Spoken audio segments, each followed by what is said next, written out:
દિલ્હીમાં વટવા નજીક bullet train પ્રોજેક્ટના કામમાં દુર્ઘટના થઈ છે। પ્રોજેક્ટ સાઇટ પર ગત રાત્રે ગડરનો ભાગ ધરાશાયી થયો।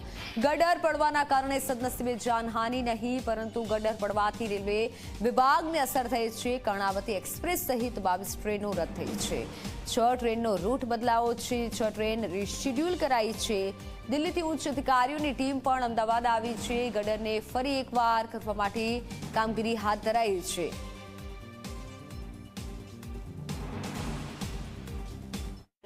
बुलेट ट्रेन महत्वाकांक्षी प्रोजेक्ट के जे कामगीरी खूब झड़पथी चाली रही है, परंतु गई काले मोड़ी रात्रे 11 वाग्यानी आसपास जे बुलेट ट्रेन जे ट्रेक है पिलर बनावानी जे कामगीरी है एमां अचानक जे गडर है एनी जग्याए थी खसी गई अने दुर्घटना सर्जाई है। जो कि कहेवामां आवी रह्युं छे, एवा दावाओ करवामां आवी रह्या छे के एमां कोई पण जानहानि नहीं।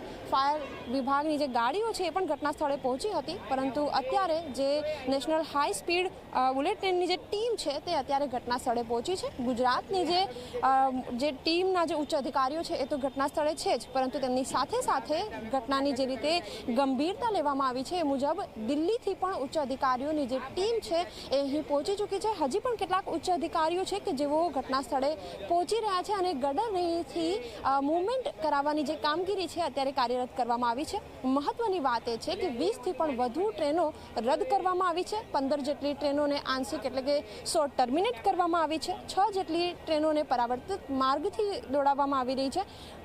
જે ટ્રેનનું જે પરિવહન છે એ આ સમસ્યાના કારણે ખોરવાયું છે, જેની તાત્કાલિક કામગીરી કરવાની શરૂઆત કરી દેવામાં આવી છે।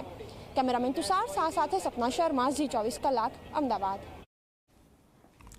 તો 22 જેટલી ટ્રેન રદ કરાઈ છે, પરંતુ દિલ્હીથી પણ એક ટીમ આવી ચૂકી છે અમદાવાદ। 6 ટ્રેનનો રૂટ બદલાયો છે।